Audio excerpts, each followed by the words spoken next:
कक्षा 5 व्याकरण। बच्चों, आज हम लिंग के बारे में पढ़ेंगे। लिंग का अर्थ होता है शब्द के जिस रूप से यह पता चले कि वह स्त्री जाति का है अथवा पुरुष जाति का, उसे लिंग कहते हैं। यानी जिससे हमें यह पता चले कि वो स्त्री जाति को संबोधित करती है या पुरुष जाति को संबोधित करता है, उसे लिंग कहते हैं। जैसे मुर्गा खड़ा है, जब हम बोलते हैं मुर्गा खड़ा है अर्थात वह पुरुष जाति को संबोधित कर रहा है, यानी वो पुल्लिंग शब्द है। मुर्गी खड़ी है अर्थात वो स्त्री जाति को संबोधित करती है, यानी वो स्त्रीलिंग शब्द है।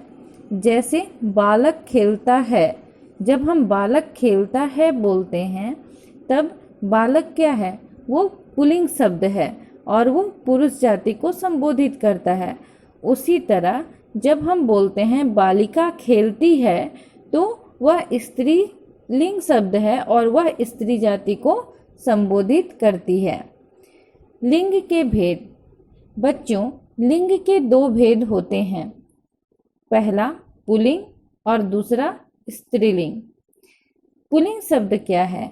जिन शब्दों से पुरुष जाति के होने की जानकारी मिलती है या जिन शब्दों से हम ये जान पाते हैं कि वह पुरुष जाति का है, वे पुल्लिंग कहलाते हैं। जैसे राम, पेड़, शेर, मुर्गा, ये सब नाम क्या है? ये सब पुल्लिंग शब्द हैं, पुरुष जाति के हैं। स्त्रीलिंग। जिन शब्दों से स्त्री जाति के होने की जानकारी मिलती है वे स्त्रीलिंग कहलाते हैं।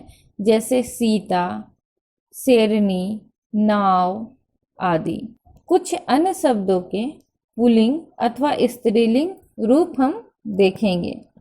जैसे पति अगर पुल्लिंग होगा तो पत्नी स्त्रीलिंग होगी।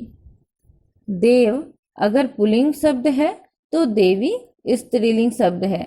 उसी तरह पिता पुल्लिंग शब्द है तो माता स्त्रीलिंग शब्द है। राजा अगर पुल्लिंग शब्द है तो उसका स्त्रीलिंग शब्द क्या होगा? रानी होगा। उसी तरह सिंह अगर पुल्लिंग शब्द है तो उसका स्त्रीलिंग शब्द क्या होगा? सिंहनी। बच्चों, अब हम वचन के बारे में पढ़ेंगे। वचन शब्दों के जिस रूप से उनकी संख्या का बोध हो उसे वचन कहते हैं। जैसे कुर्सी, चूहा, घोड़ा।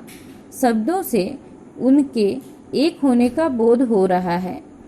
कुर्सियाँ, चूहे और घोड़े शब्दों से उनके एक से अधिक अर्थात अनेक होने का बोध हो रहा है। वचन के 2 भेद होते हैं, पहला एक वचन और दूसरा बहुवचन। अब हम जानेंगे एक वचन किसे कहते हैं। शब्द के जिस रूप से उसके एक होने का बोध हो उसे एक वचन कहते हैं। जैसे लड़की नाचती है, बकरी चरती है, तोता बैठा है। यहाँ लड़की, बकरी और तोता शब्द एक वचन होने का बोध करा रहे हैं। इससे हमें यह पता चल रहा है कि एक ही लड़की है, एक ही बकरी है या एक ही तोता है।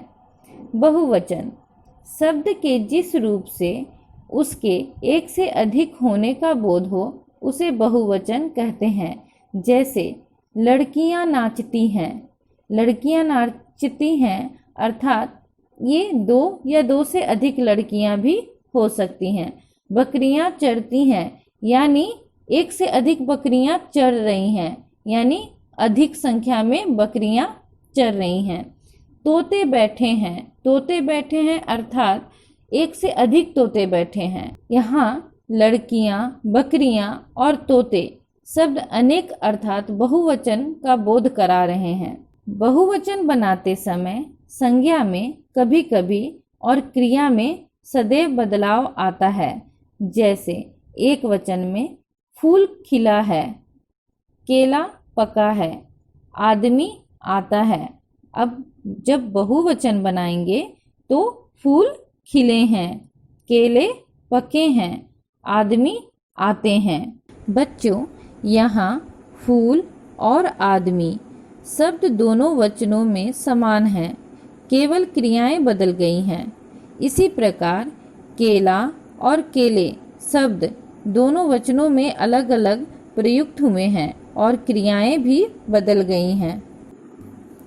अब हम कुछ एक वचन और बहुवचन के शब्द देखेंगे, जैसे चिड़िया। चिड़िया का बहुवचन क्या होगा? चिड़िया।